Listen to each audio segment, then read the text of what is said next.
What's up everyone? I'm Joe, and this is the 1-year anniversary of Same Name, Different Game. So I want to thank everybody out there for watching, and last episode I promised you guys all good games. So, here we go. Beat 'em ups. Not something we see too often today, the occasional Castle Crashers, that kind of thing, but back in the day, they were the kings of the arcade, and the first one to make a big splash was Double Dragon. Released by Technos in 1987, then brought to the US by Taito, Double Dragon tells the story of Billy and Jimmy, the Lee brothers, known in the US version as simply Spike and Hammer for some reason, and their quest to rescue Marion from a brutal gang of thugs that have taken over their fair city. Needless to say, it was a huge hit, and the game was promptly ported to every console and computer in the known universe at the time. Now, the two best known ports, and the ones we'll be covering in this episode, are the NES version, ported by Technos themselves and published by Trade West here in the United States, and the Sega Master System version, ported and published by Sega. The ports were just as big a hits as the arcade original, selling tons of copies. Even on the Master System, despite that system having a fraction of the install base of the NES.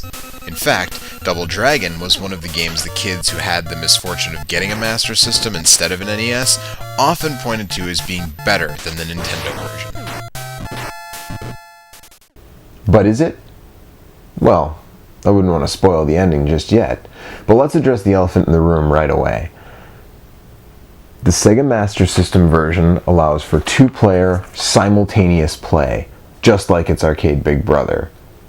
The NES version doesn't. And stop. Just stop. I can hear the clicking of angry comments going up right now. The NES version does have a 2-player simultaneous play, sir. Stop. Just quit it. Yes, there's a one-on-one fighting mode, Mode B, that allows for 2-player simultaneous action. But that game isn't Double Dragon. It isn't why people bought this game, and it isn't anything anyone spent more than 2 minutes playing. But in light of the lack of a 2-player mode, is the NES version even worth playing? Well, actually, yeah, it is. Mostly if you're flying solo, but either way, it's still a solid title. Now let's talk about the gameplay here. Double Dragon is all about pummeling everyone in sight until you save your girl. Or your brother's girl. Whatever. Anyways, this game is about punching, kicking, kneeing, and elbowing your way through a legion of thugs. Both games control the same way. One button punches, the other kicks, and if pressed together, you jump kick. Well, mostly. In the NES version, they added an experience system, so if you just press both buttons at the very beginning, you just jump without kicking. The experience system is one of the most maligned things about this version, and with good reason. See, your experience builds with each attack, not with each enemy defeated, so most people just punch the first two Williams in the face over and over without knocking them down to get as many moves as possible before moving on. This both breaks the game and is kind of tedious, but it can be done quickly enough to be not too much of an obstacle, so it raises the question, why include the stupid experience system in the first place? The Master System version gives you access to all the moves right away. Even the later Game Boy version, which is largely based on the NES version in terms of its design, does away with the experience system, giving you access to all the moves right out of the gate. Even with all the moves, the Master System has minor problems of its own.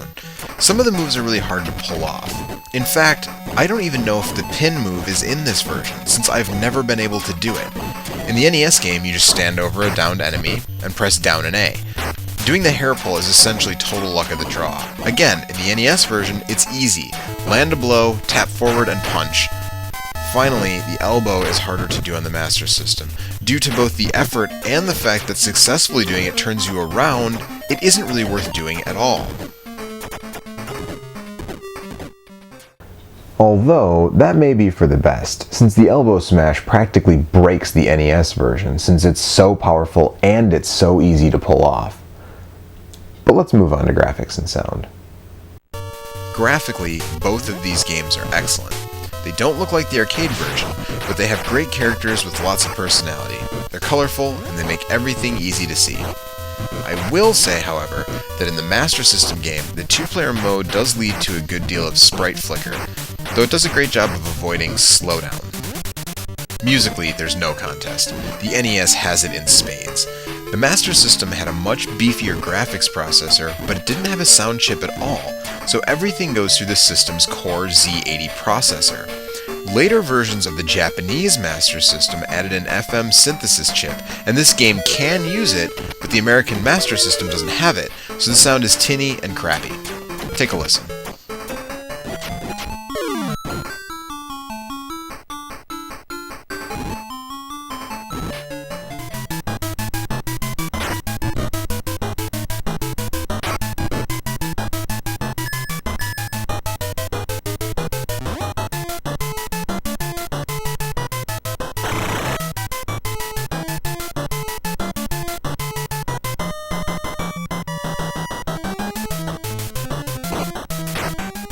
Such good tunes. You know, it's really a bummer that the SMS version has such a crappy soundtrack, because the NES version has one of the best and most iconic soundtracks in chiptune history. Now, it's almost time to give the edge, but there's just one weird intangible I feel compelled to mention before we get there. Okay. It's a point to the NES version, and it's in Mission 1. It's the flying barrel. Look, I know this doesn't have a damn thing to do with anything, but I do it every time I play the game, and it's so goofy that I just love it. If you pick up this barrel and stand with your foot in the wall, and then throw it, it flies away. I love it! Alright, we've weighed all the factors. Flying barrel and all. It's time to give the edge.